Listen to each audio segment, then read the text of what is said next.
ونعوذ بالله من شرور أنفسنا ومن سيئات أعمالنا من يهده الله فلا مضل له ومن يضلله فلا هادي له ونشهد أن لا إله إلا الله وحده لا شريك له ونشهد أن سيدنا ومولانا محمدا عبده ورسوله أما بعد فأعوذ بالله من الشيطان الرجيم بسم الله الرحمن الرحيم ما أصاب من مصيبة في الأرض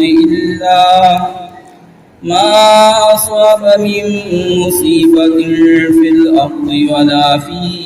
أنفسكم إلا في كتاب من قبل أن نبرأها وقال الله تبارك وتعالى في مقام آخر إن الله وملائكته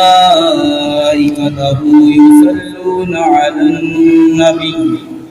يا أيها الذين آمنوا صلوا عليه وسلموا تسليما الصلاة والسلام عليك يا سيدي يا رسول الله وعلى آلك وأصحابك يا سيدي يا حبيب الله الصلاة والسلام عليك يا سيدي يا خاتم النبيين وعلى آلك وأصحابك يا سيدي يا رحمة للعالمين التي يدركني يغسنه يا سيدي يا رسول الله يا صاحب الجمال ويا سيد البشر من وجهك المنير لقد نور القمر لا يمكن الثناء كما كان حقه بعد اغتاب زرق الطريق مختصر بلغ العلا بكماله كشف الدجى بجماله حسنت جميع خصاله صلوا عليه وآله مولاي صل وسلم دائما أبدا على حبيبك خير الخلق كلهم محمد سيد الكونين والثقلين والفريقين من عرب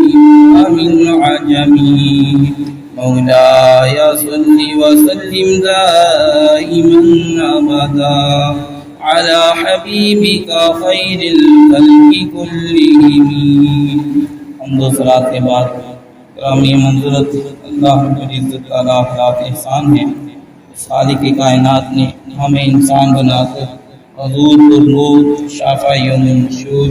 حضور سید عالم صلی اللہ علیہ وسلم کی امت سے پیدا فرمایا۔ یہ مہینہ صفر المظفر کا مہینہ ہے اور آج اس کی تقریباً 3 تاریخ ہے۔ اس مناسبت سے ہمارے کچھ لوگوں کا اس کے بارے میں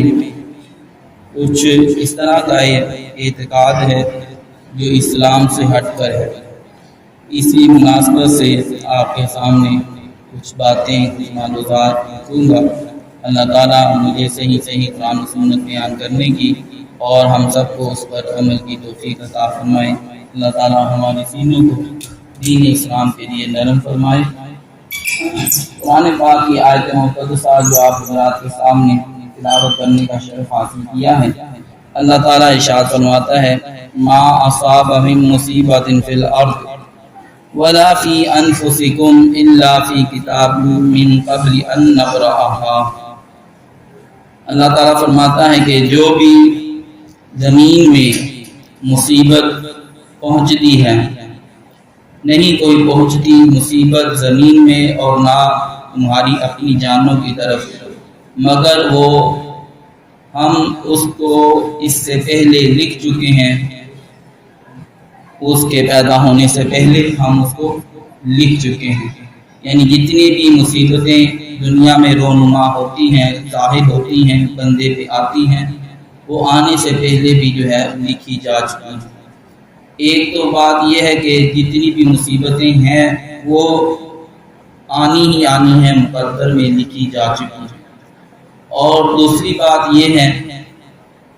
کہ مصیبت کے آنے سے جو ہے کیا ہوتا ہے، حدیث پاک جس کو حضرت سیدہ عائشہ صدیقہ رضی اللہ تعالی عنہ روایت کرتی ہیں، اس کا مفہوم یہ ہے کہ حضور نبی اکرم صلی اللہ علیہ وسلم نے ارشاد فرمایا کہ بندہ مومن کو جو بھی مصیبت آتی ہے اللہ تعالیٰ اس مصیبت سے اس کے گناہ معاف فرماتا ہے، حتیٰ کہ اس کو کانٹا چبھتا ہے یا وہ راستہ بھول جاتا ہے، فرمایا اس سے بھی اللہ تعالیٰ اس کے گناہ معاف فرماتا ہے اور درجے بلند فرماتا ہے۔ تو مصیبت کا آنا ایک تو یہ ہے کہ بندے کے مقدر میں لکھی جا چکی ہے، اور دوسرا یہ کہ بندے پر جو بھی مصیبت آتی ہے وہ بندے کی فائدے کے لیے ہی ہوتی ہے، کیونکہ بندہ جو ہے بے شمار گناہ کرتا ہے،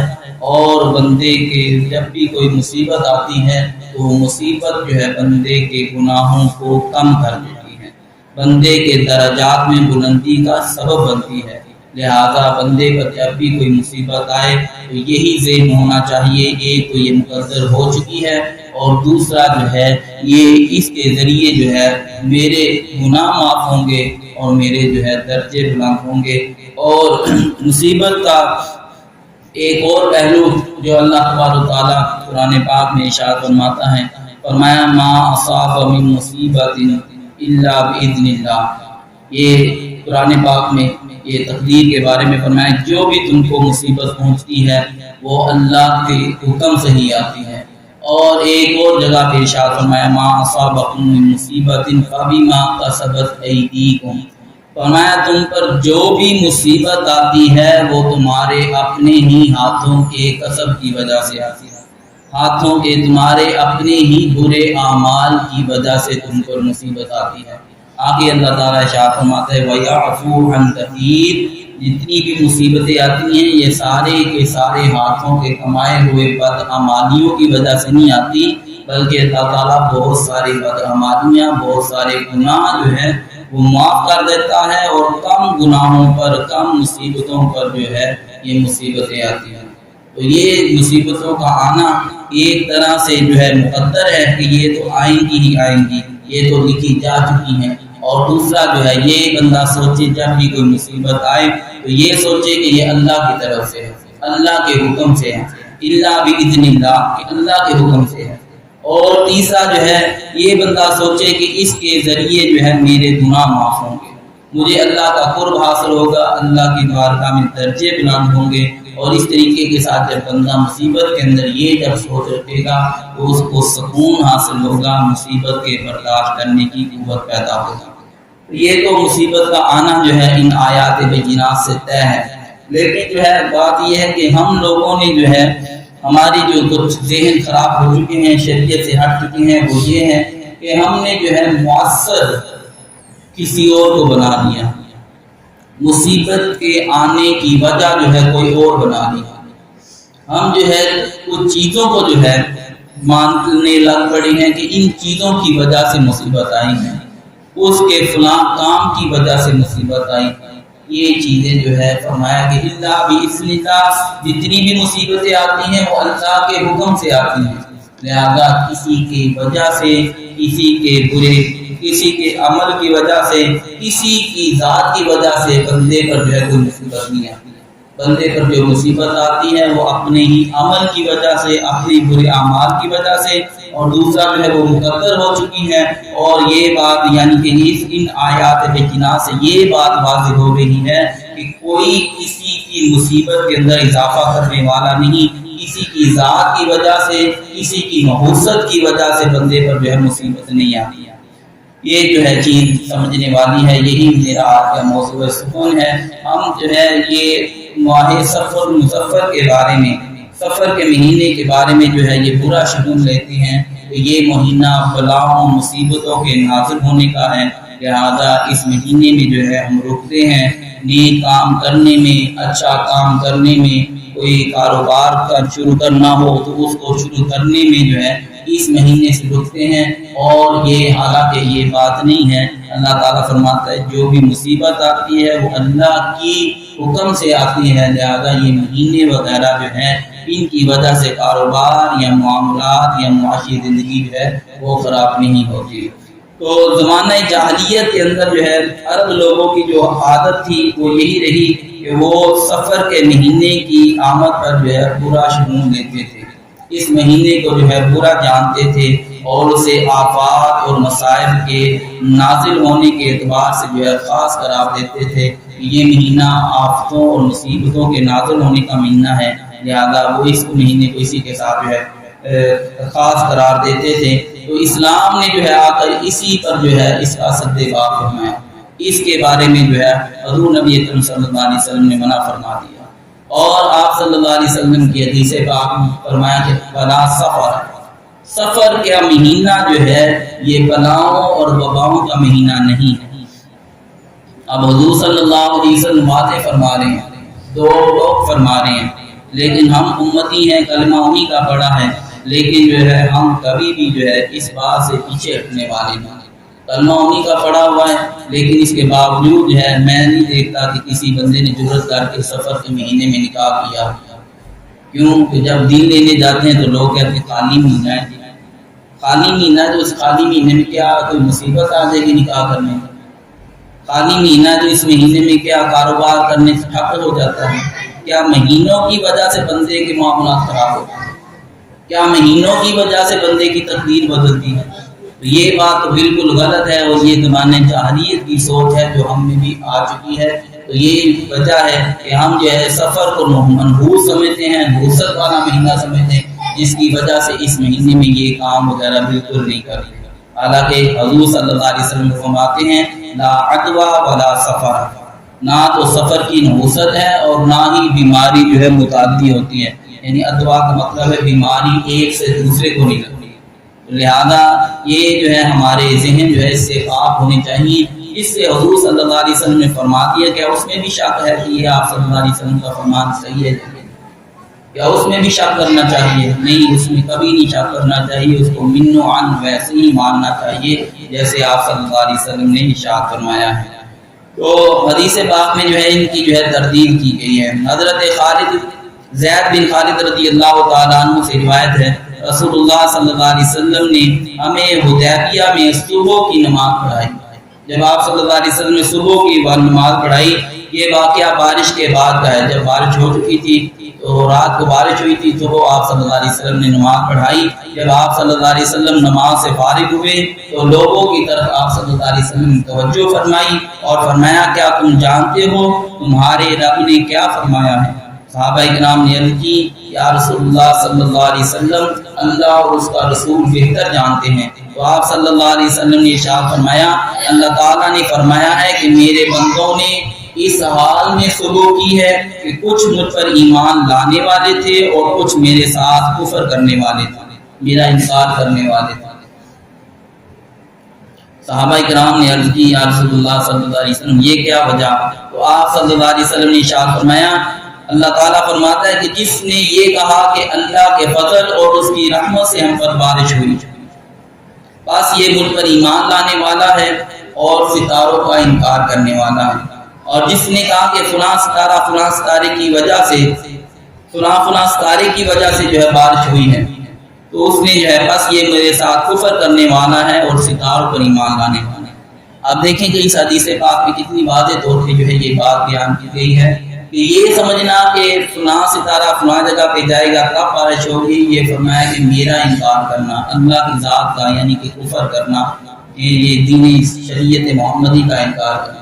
اور یہ کہنا کہ ستارے جو بھی ہیں جس طرح بھی ہے وہ معاملہ ہو ان کا، لیکن جو ہے اللہ نے بارش برسائی، اللہ کی ذات سے ایمان رکھنا، اللہ کی ذات سے توکل بھروسہ رکھنا، فرمایا کہ یہ ہے ایمان کی دلیل۔ جن لوگوں نے فرمایا کہ یہ سوچا کہ اللہ نے بارش برسائی ہے وہ تو ایماندار تھے، اور جنہوں نے یہ نہیں سوچا، جنہوں نے ستاروں کی وجہ سے وہ بارش کو جو ہے وہ دیا، فرمایا کہ انہوں نے میرے ساتھ کفر کیا۔ یہ آج کل ہم جو ہے برا شگن لیتے ہیں، وہ انہی وجہ سے جو ہے بنتے ہیں، وہ انہی کی بنا پہ جو ہے ہم لوگ جو ہے برا شگن لیتے ہیں۔ وہ کیا وجہ بنتی ہے؟ پہلی وجہ جو ہے ہم یہ جو معاشرے کے اندر عام سی باتیں ہیں کہ وہ جو ہے بلی راستہ کاٹ گئے تو ہم برا شگن لیتے ہیں کہ بھائی جی وہ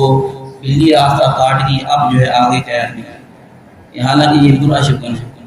بلی کی وجہ سے، بلی اپنے کام سے گئی ہے، اس کے اپنے کام کی وجہ سے ہمارے کام کیسے خراب ہونے لگے؟ بلیوں کی وجہ سے بندوں پر مصیبت آنے لگی، کالے رنگ کی بلی راستہ کاٹ یہ تو یہ تو بہت بڑا اللہ شکر۔ یہ ساری ہندوؤں کی گھڑی ہوئی باتیں ہیں، حقیقت حال جو ہے ان کے جو ہے وہ اس طرح نہیں ہے۔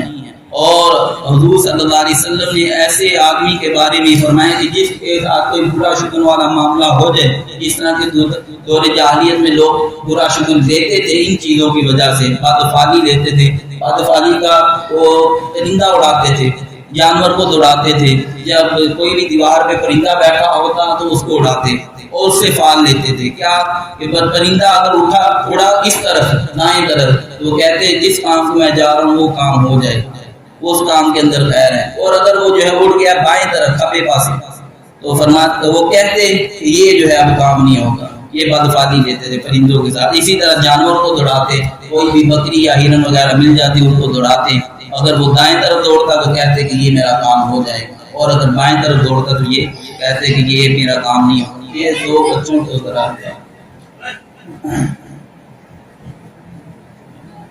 تو اس طرح کے معاملات ہیں۔ تو حضور نبی اکرم صلی اللہ علیہ وسلم نے فرمایا کہ اگر تم میں سے اس طرح کا کوئی معاملہ ہو جائے تو فرمایا وہ اپنے کام سے نہ رکے، وہ اپنا کام کر کے آئے، اور اس بدفعلی کو برے شگن کو نہ لے، بلکہ اپنا کام پورا کرے اور اللہ کی ذات پہ توکل کرے۔ اب جو ہے ہم لوگ کیا کرتے ہیں، میں وہی بات پہلے والی دہرانے لگا ہوں کہ جب سفر کا مہینہ آتا ہے، اگر کسی نے نکاح کا نام لیا تو کہا کہ یہ خالی مہینہ ہے، اس مہینے میں ہم نکاح نہیں کرتے۔ بھائیو یہ کافروں کا طریقہ تھا، ہندوؤں کا طریقہ تھا، مسلمانوں کا یہ شعار نہیں تھا۔ اگر یہ خالی مہینہ ہوتا، اگر اس مہینے میں جو ہے کوئی نکاح کرنا نقصان دہ ہوتا تو کبھی بھی حضرت سیدہ فاطمہ الزہرا اور حضرت علی رضی اللہ تعالیٰ عنہ کا نکاح اس مہینے میں نہیں۔ یہ جو ہمارے بڑے ہیں، جو ہمارے جن کو ہم مان کے جو ہے شریعت پر عمل کرتے ہیں، ان کا طرز عمل کچھ اور ہے، اور ہم نے خود جو ہے اپنے لیے راستے تنگ کر دیے، اپنے لیے جو ہے وہ دشواریاں اور جو مصیبتیں زیادہ کر دی، حالانکہ اسلام میں یہ دشواریاں اور مصیبتیں ہمیں نہیں بتائیں۔ حضرت علی رضی اللہ تعالیٰ عنہ سیدہ فاطمہ الزہرا رضی اللہ تعالیٰ عنہ سے نکاح رخصتی جو ہے اس سفر کے مہینے میں ہوئی، اور حضرت صفیہ بنت حیی یہ امہات المؤمنین میں سے ہیں، ان کا نکاح حضور صلی اللہ علیہ وسلم سے جو ہے وہ سفر کے مہینے میں ہوا۔ تو یہ سفر کے مہینے میں جو ہے یہ ہونے والے کام ہیں، اگر کوئی سفر کی نوبت ہوتی تو معاذ اللہ ان پر ضرور ہوتی۔ جب حضور صلی اللہ علیہ وسلم پر جو ہے اس بارے میں کچھ نہیں ہے، اور اس حضرت علی رضی اللہ تعالیٰ عنہ آپ کی زندگی خوشگوار گزری ہے، تو لہٰذا سفر کے مہینہ جو ہے یہ نحوست والا مہینہ نہیں ہے، لہٰذا اس مہینے میں کوئی بھی ایسا کام جس کی وجہ سے بندہ پریشان ہو وہ نہیں رکنا چاہیے، وہ کر لینا چاہیے۔ سفر کے مہینے کی وجہ سے اپنا کام نہیں روکنا چاہیے۔ یہی حضور نبی اکرم صلی اللہ علیہ وسلم فرماتے ہیں وَلَا سَفَرَ، سفر کے مہینے کے اندر کوئی شک نہیں ہے جس کی وجہ سے تمہارے کام، تمہارے معاملات بگڑ۔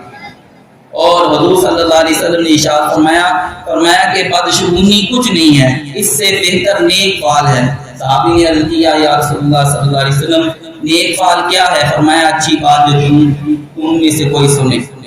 اچھی بات کا کہہ دینا، دل کو تسلی دے دینا، یہ اس طرح کی باتیں نہیں ہیں۔ اسلام نے ہمیں ان چیزوں سے منع کیا ہے، لہذا تم اللہ کی ذات پہ توکل رکھو، یہ چیزیں جو ہے ہمارے آڑے نہیں آنی چاہیے۔ اس لیے جو ہے مسلمان کا کام جو ہے ان مہینوں پر منحصر نہیں ہونا چاہیے، بلکہ اللہ کی ذات پہ جو ہے وہ توکل اور بھروسے پہ ہونا چاہیے۔ حضرت ابو ہریرہ رضی اللہ تعالیٰ عنہ سے روایت ہے، حضور صلی اللہ علیہ وسلم نے ارشاد فرمایا قال رسول اللہ صلی اللہ علیہ وسلم لا عدوى ولا طیرۃ واحب الفعل الصالح۔ حضور نبی اکرم صلی اللہ علیہ وسلم نے فرمایا بیماری کا لگنا، بدشگونی کوئی چیز نہیں، فعل بد کچھ نہیں، البتہ نیک فعل مجھے پسند ہے۔ اچھی بات کہنا اور اچھی جو ہے فعل یہ جو ہے مجھے پسند ہے، اچھی بات مجھے جو ہے یہ پسند ہے۔ تو اس لیے جو ہے بندے کو جو ہے اگر اس طرح کے معاملات ہو بھی جائیں تو یہ پہلی بات ہے کہ وہ جو میں بات کر رہا تھا کہ اگر پرندہ جو ہے وہ بائیں طرف اڑ جائے یہ ہمارا معاملہ اس ان پر منحصر نہیں ہے، اور اگر جو ہے بلی راستہ کاٹ جائے تو ہمارا جو ہے معاملہ ان پر منحصر نہیں ہے۔ اور معاذ اللہ بعض لوگ جو ہے کہتے ہیں کہ فلاں بندہ بڑا منحوس ہے، جب صبح صبح اس کے منہ متھے لگ جاؤ تو دیہڑی نہیں ملتی۔ یہ باتیں بالکل غلط ہے۔ بندوں کی وجہ سے بندے کا رزق نہیں کام ہوتا، بندے کی وجہ سے بندے کا رزق کام نہیں ہوتا، یا کسی کتے بلے کی وجہ سے جو ہے بندے کے رزق کے اندر یا بندے کی زندگی کے اندر جو ہے مصیبتیں تکلیفیں نہیں آتی۔ یہ تو اپنی مصیبتوں کے اندر مارے ہوئے ہیں، بندہ جو ہے یہ اپنی اور جو مصیبت آئی ہے بجائے اس کے اندر کہ اس میں صبر کرے، اللہ کو یاد کرے، وہ ان کو جو ہے گناہ گار ان پر جو ہے الزام چڑھا کے جو ہے اور زیادہ گناہ گار ہوتا ہے۔ لہذا حضور صلی اللہ علیہ وسلم نے ان سے جو ہے منع فرمایا ہے۔ اصل نحوست کیا ہے؟ ہم تو ان چیزوں میں معاذ اللہ نحوست سمجھتے ہیں کہ یہ مہینے معاذ اللہ نحوست والے ہیں، یا یہ چیزیں یا یہ جانور نحوست والے ہیں۔ اصل نحوست فرمایا وہ کیا ہے؟ فرمایا کہ یہ صحابی کا قول ہے حضرت عبداللہ بن مسعود رضی اللہ تعالیٰ عنہ، فرمایا اگر کسی چیز میں نحوست ہے وہ دو جبڑوں کے بیچ میں یعنی زبان میں، یہ زبان کے اندر کسی اتنی نحوست ہے، معاذ اللہ اگر اللہ معاف کرے میرے منہ سے آپ لوگوں کے بارے میں چند بری باتیں نکل جائیں، ہو یا نہ ہو یہ بات علیحدہ ہے، ایسی نازیبا باتیں نکل جائیں آپ لوگ دوسرے جمعے مجھے یہاں پہ دیکھنا گوارا نہیں کرنا۔ یہ زبان کے اندر کتنی نحوست ہے، بندہ جو ہے زبان کی حفاظت کرے جس کی وجہ سے نحوستیں مصیبتیں آتی ہیں۔ فرمایا جو زمانہ اللہ کی فرما برداری میں گزرا وہی مبارک اور برکت والا ہے، اور جو نافرمانی میں گزرا وہی نحوست والا ہے۔ یہ زمانہ یعنی جو وقت اللہ کی اطاعت کے اندر گزرا وہ برکت والا وقت ہے، اور جو نافرمانی اور گناہ کے اندر گزرا وہ نحوست والا وقت ہے، اس سے بندے کو نہ مانگنی چاہیے۔ ایک حدیث پاک کا مفہوم ہے کہ جس کا مفہوم یہ ہے کہ جب دو گہرے دوست آپس میں جب جدا ہو جاتے ہیں، جب آپس میں ان کی جو ہے پھوٹ پڑتی ہے، جب آپس میں ان کی لڑائی جھگڑا ہوتا ہے، تو فرمایا کہ کہیں نہ کہیں ان میں سے کسی نے کوئی گناہ کیا ہوتا ہے۔ یہ گناہ کی وجہ سے گہری دوستی کے اندر جو خرابی آئی ہے یہ کسی گناہ کی وجہ سے، تو یہ گناہوں کی وجہ سے بندے پر نحوست آتی ہے۔ بندہ گناہ نہیں چھوڑ رہا اور جو ہے اپنی نحوست جو ہے اپنی جو ظاہر ہونے والی ہے وہ دوسروں پہ ڈالے جائے، یہ کوئی انصاف کی بات نہیں ہے۔ اور اگر میں بات کروں نحوست کس چیز میں ہے تو میں نے جو احادیث پڑھی ہیں ان کا نچوڑ یہی ہے، جو بندہ فجر کی نماز نہیں نہ پڑھتا اور سویا رہتا ہے وہ بندہ منحوس، اس کا یہ عمل منحوس ہے۔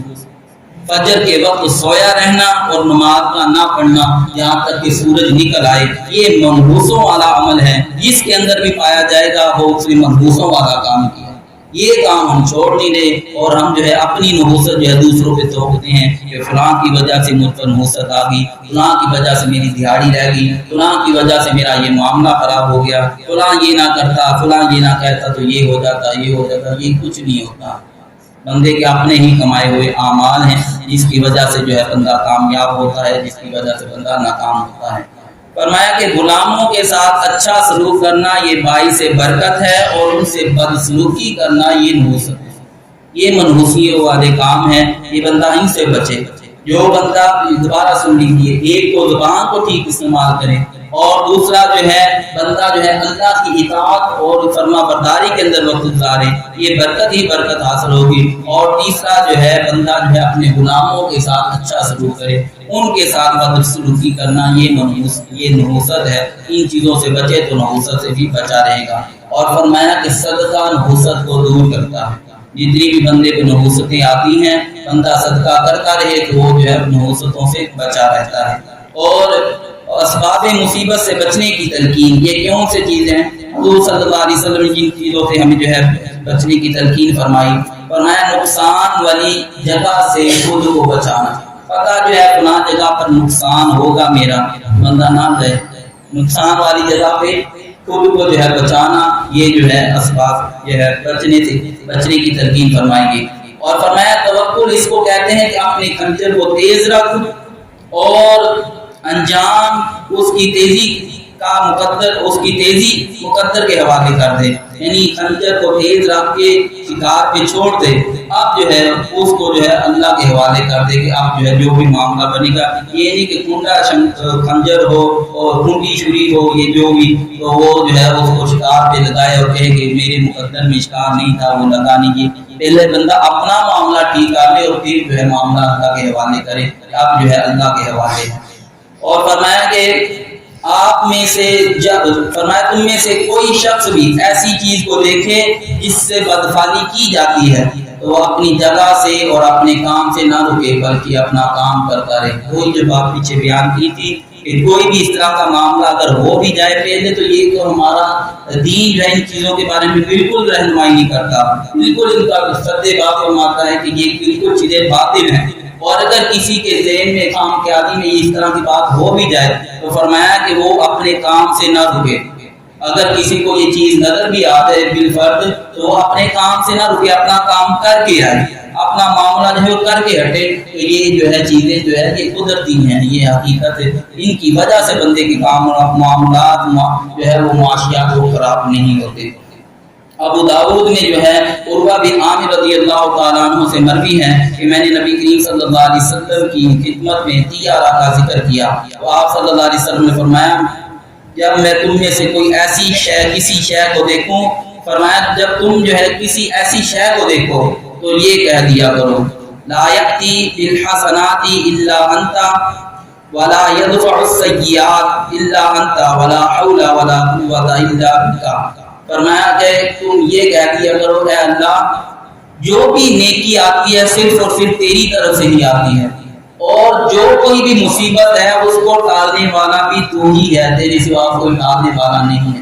اور نیکی کرنے کی قوت اور گناہ سے بچنے کی طاقت بھی تیری ہی طرف سے ہے۔ تو یہ بندہ کہہ کے اپنے معاملہ جو ہے سیدھے رکھے، اللہ کی ذات پہ بھروسہ رکھے۔ تو یہ جتنی بھی تکلیف تھی، جتنے بھی معاملات تھے، یہ اسی وجہ سے یہی بیان ہو رہا ہے کہ بندے کو دنیا کے اندر جن چیزوں سے بھی ہم بدفعلی لیتے ہیں وہ بدفعلی لینا چھوڑ دیں۔ یہ جو ہے اسلام ہمیں باتوں کی طرف رہنمائی نہیں کرتا۔ وہ میں اب یہ اور بات یاد آ گئی کہ دو سانپ ہوں نر اور مادہ، ان میں سے ایک کو مار دیا جائے تو دوسرا آ کے اس کا بدلہ لیتا ہے، یہ حقیقت کوئی نہیں ہے، یہ گھڑی ہوئی باتیں ہیں جو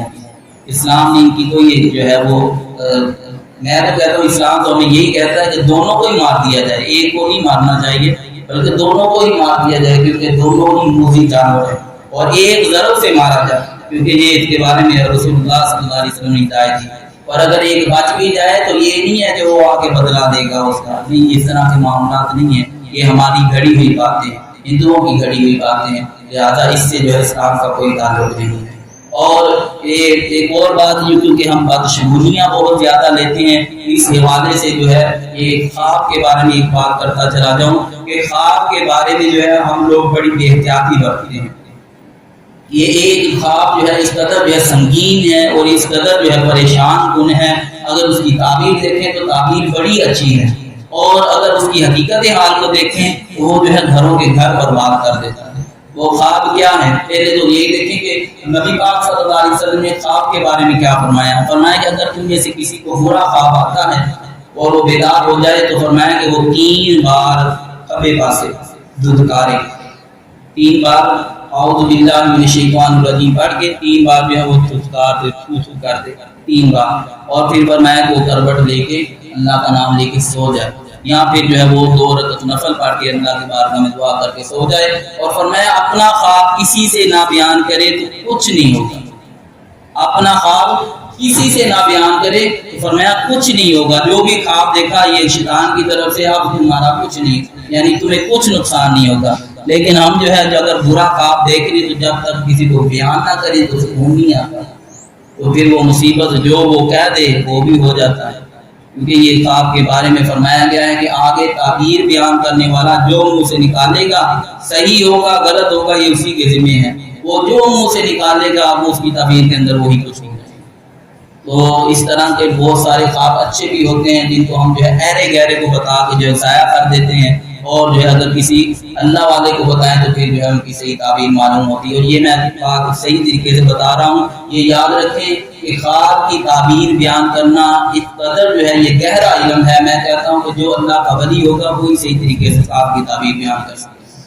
یہ تقریباً 8 علوم ہیں، حدیث، قرآن، تفسیر، فقہ اور ریاضی، یہ جتنے 8 علوم ہیں جس کو اس پر دسترس ہوگی وہی بندہ جو ہے خواب کی تعبیر بیان کر سکے گا، اور عموماً ان کے نام بھی نہیں آتے ہیں، اس لیے جو ہے ہر ایرا گہرا بندہ جو ہے اس کا جو ہے اہل نہیں ہے کہ اس کو خواب بیان کیا جائے۔ تو بات کر رہا تھا کہ خواب جو ہے، خوابوں میں سے کچھ خواب ایسے ہیں کہ اگر ان کی ذات کو دیکھا جائے تو وہ بڑے ہی بھیانک ہیں، بڑے ہی پریشان کن ہیں۔ وہ خواب کون سا ہے؟ ایک خواب یہ ہے کہ خامد اپنی بیوی کو دیکھے خواب کے اندر کہ میری بیوی کسی اور مرد کے ساتھ ہے، میری بیوی میرے ساتھ جو ہے وہ فرار کر رہی ہے، دھوکہ دے رہی ہے، اور کسی اور کے ساتھ اس نے یاری لگائی۔ اور بیوی خاوند کے بارے میں خواب دیکھے کہ میرا خاوند کسی اور عورت کے ساتھ تعلقات بنائے ہوئے ہیں اور میرے ساتھ دھوکہ فرار کر رہا ہے۔ یہ خواب جو ہے اس قدر سنگین ہے، اس قدر پریشان ہے، حالانکہ جو ہے بندہ جو ہے یہ خواب دیکھے تو وہ یہ نہیں سوچتا کہ اس کی تعبیر کچھ اور ہوگی، میں تعبیر کے پیچھے پڑھوں، نہیں، وہ اسی خواب کی جو ہے حقیقت کے پیچھے پڑ جاتا ہے۔ جس طرح خواب دیکھیے کہ ماشاء اللہ میری بیوی میرے ساتھ بے وفائی کر رہی ہے یا میرا شوہر میرے ساتھ بے وفائی کر رہا ہے، حالانکہ حقیقت حال یہ نہیں ہے۔ اگر کسی کو یہ خواب آئے تو اس کا مطلب یہ ہے کہ اس کی بیوی اس کے ساتھ بڑی خالص ہے۔ اگر کسی کو یہ خواب آ جائے کہ وہ خواب کے اندر دیکھے کہ اس کی بیوی اس کے ساتھ بے وفائی کر رہی ہے، کسی اور کے ساتھ یاری لگا رہی ہے، تو وہ اس کی خواب کی حقیقت یہ ہے کہ حقیقتاً اس کی بیوی اس کے ساتھ بڑی وفادار ہے، بڑی مخلص ہے۔ اور اسی طرح اگر کوئی بیوی یہ خواب دیکھ لے تو اس کا مطلب یہ ہے کہ اس کا شوہر اپنی بیوی کے ساتھ بڑا وفادار ہے، بڑا مخلص ہے۔ لیکن جو ہے ہم جو ہے بڑے جو ہے وہ اس طرح کے گھر برباد ہوتے ہو جاتے ہیں اگر جو ہے وہ خواب کے پیچھے پڑ جائے۔ میں نے تو یہ ایک لطیفہ یہ بنا ہوا ہے کہ ویڈیو دیکھی کہ کسی عورت نے جو ہے یہ انڈیا کے اندر اپنے شوہر پہ مقدمہ کر دیا کہ اس نے جو ہے میں نے خواب میں دیکھا یہ اور عورت کے ساتھ دن رات، تو وہ کہتی ہے کہ میں نے خواب میں دیکھا ہے اور خواب بھی جو ہے مجھے صبح کے وقت آیا تو میری خواب سچی ہے، حالانکہ حقیقت کیا تھی کہ وہ شوہر اپنی بیوی کا بڑا وفادار تھا۔ تو گھروں کے گاڑ اجڑ جاتے ہیں۔ اس لیے جو ہے پہلی بات تو یہ کہ اپنا خواب کسی پہ دھیان نہ کرے، اور دوسری بات یہ ہے اگر کسی کو بیان کرنا ہو تو کسی نیک بندے کو بیان کیا جائے تاکہ وہ صحیح تعبیر بتا سکے۔ اور تیسری بات یہ ہے کہ بندہ جو ہے ہر معاملے کے اندر جو ہے احتیاط رکھے، ہر معاملے کے اندر جو ہے اپنے علماء کرام سے رجوع کیا کرے۔ تو یہ جو ہے خواب ہے تو پریشان والے، لیکن جو ہے ان کی تعبیر بڑی اچھی ہے، تو اس لیے جو ہے بہت سارے لوگوں کو اس کے بارے میں معلوم نہیں تھا، اس وجہ سے اس کے بارے میں نے بیان کر دیا۔ ایک اور آخری بات کہ اللہ تعالیٰ قرآن پاک میں ارشاد فرماتا ہے یا ایھا الذین آمنوا ادخلوا فی السلم کافۃ ولا تتبعوا خطوات الشیطان انہ لکم عدو مبین۔ یہ آیت مبارکہ حضرت عبداللہ بن سلام اور ان کے ساتھیوں کے بارے میں نازل ہوئی تھی۔ یہ صحابہ کرام جو ہے حضرت موسیٰ علیہ السلام یعنی یہودیت سے جو ہے اسلام میں داخل ہوئے تھے، اور یہ جو ہے عالم دین تھے یہودیت کے، تو وہ جانتے تھے کہ ہفتے کے دن کی تعظیم کرنا کیا ہے۔ ہفتے کی جس طرح ہم جمعۃ المبارک کی تعظیم کرتے ہیں، اسلام نے ہمیں جمعۃ المبارک کی فضیلت کا بیان کیا ہے، تو ان کے نزدیک جو ہے یعنی یہودیوں کے نزدیک ہفتے کی تعظیم ہے، تو وہ ہفتے کی تعظیم بھی کیا کرتے تھے اور جمعے کی بھی تعظیم کیا کرتے تھے۔ اور یہودیت کے اندر جو ہے اونٹ کا گوشت حرام تھا، دودھ بھی حرام تھا، تو اس لیے جو ہے وہ اس سے پرہیز کرتے تھے، اور وہ یہ کہتے تھے کہ اسلام میں جو ہے یہ دودھ پینا اور گوشت کھانا کون سا جو ہے وہ فرض واجب ہے، اور یہ بات بالکل ٹھیک ہے، مباح ہے گوشت کھانا، بندہ ساری زندگی نہ کھائے تو اس پر کوئی گناہ نہیں ہے۔ لیکن وہ اس وجہ سے رکتے تھے کہ اگر جو ہے ہم اسلام پر بھی عمل کریں اور یہودیت کے دین کی باتوں کو بھی برقرار رکھیں تو 2 دینوں پر عمل کرنے کا ثواب ہمیں ملے گا، 2 دینوں پر عمل کرنے کا ہمیں ثواب ملے گا۔ جو باتیں اسلام سے ٹکراتی تھی وہ جو ہے وہ اسلام کے مطابق کرتے تھے، اور جو باتیں اسلام سے نہیں ٹکراتی تھی یہودیت کے مطابق تھی وہ ان پر بھی عمل کرتے تھے اور اسلام پر بھی عمل کرتے تھے۔ تو اللہ تبارک تعالیٰ کو یہ ادا پسند نہ آئی۔ اللہ تعالیٰ نے قرآن پاک کے اندر جو ہے یہ آیت مبارکہ نازل فرما کے تنبیہ فرما دی، اے ایمان والو پورے کے پورے اسلام میں داخل ہو جاؤ۔ جب تم اسلام میں داخل ہو گئے ہو تو ادھر ادھر کی باتوں کی طرف توجہ نہ کرو، جو اسلام میں جو جائز ہے، جس کے بارے میں جو ہے اسلام نے کھلی چھٹی دی ہے تو وہ کرو، اور جس کے بارے میں روک دیا ہے تو اسلام ہی کے طرف رہتے ہوئے اس پہ رک جاؤ۔ اس لیے جو ہے یہ آیت مبارکہ ان کے لیے تنبیہ تھی جو دوسرے دین پر کا بھی لحاظ رکھتے تھے اور جو ہے اس دین اسلام کا بھی جو ہے لحاظ رکھتے تھے۔ یہ بیان کرنے کا، یہ بات کرنے کا مقصد یہ ہے کہ جب وہ دینوں پر عمل کرتے ہوئے، حالانکہ ان کا معاملہ ٹھیک تھا لیکن اللہ کو پسند نہیں آیا، تو اللہ تبارک و تعالیٰ نے فرمایا کہ دین اسلام پر ہی قائم رہو، تم شیطان کے قدموں پہ پیچھے نہ چلو۔ تو پھر مسلمان کیوں جو ہے دوسرے دینوں کے پیچھے چلتا ہے؟ مسلمان جو ہے کیوں دوسری رسم و رواج کو اپناتا ہے؟ مسلمان جب اس کی جو ہے دینی معاملات آتے ہیں یا دنیاوی معاملات آتے ہیں تو کیوں یہودیت کو اور نصرانیت کی رسموں کو جو ہے اپناتا ہے؟ ہمیں جو ہے رسول اللہ صلی اللہ علیہ وسلم نے نکاح کرنے کا طریقہ بیان کیا ہے، ہم جب نکاح کی باری آتی تو ہمیں رسول اللہ کی ذات، ہمارا دین جو ہے بھول جاتا ہے، وہ ساری رسمیں، وہ مہندی کی رسمیں بھی، وہ ڈھول باجا بھی، وہ ساری چیزیں جو ہم کر گزرتے ہیں جو دین اسلام میں ہے ہی نہیں۔ جب بھی کوئی معاملہ ہوتا ہے تو ہم جو ہے دین کو پیچھے رکھتے ہیں اور اپنی خواہشات کو آگے رکھتے ہیں۔ اللہ تعالیٰ کو فرماتا ہے کہ شیطان کے نقشے قدم کی پیروی نہ کرو، تم پورے کے پورے اسلام میں داخل ہو جاؤ۔ تو ہم پورے کے پورے کب اسلام میں داخل ہوں گے؟ مرنے کے بعد داخل ہوں گے۔ کیا جب دھوپ نکل جائے گی جسم سے اس کے بعد جو ہے ہم دین اسلام پر عمل کریں گے؟ وقت تو آج ہے، آج ہی موقع ہے۔ لہذا بات پوری کرنے کا جو پوری تقریر کا مقصد تھا وہ یہ تھا کہ ادھر ادھر کی اڑتی ہوئی باتیں، یہ جو بدفادیاں ہیں، یہ جو ہے ہمارے جو ہے برے گمان بن چکے ہیں، ان کی طرف توجہ نہ کی جائے اور پوری رسم و رواج کی طرف توجہ نہ کی جائے۔ جو ہمیں اللہ اور اس کے رسول نے دین نے ہمیں بتایا ہے اسی پر عمل کیا جائے۔ اللہ تعالیٰ میرا اور آپ کا حامی و ناصر ہو، جو کچھ قرار سنا اس پر ہم سب کو اللہ تعالیٰ عمل کی توفیق عطا فرمائے۔ آمین و مالین اللہ۔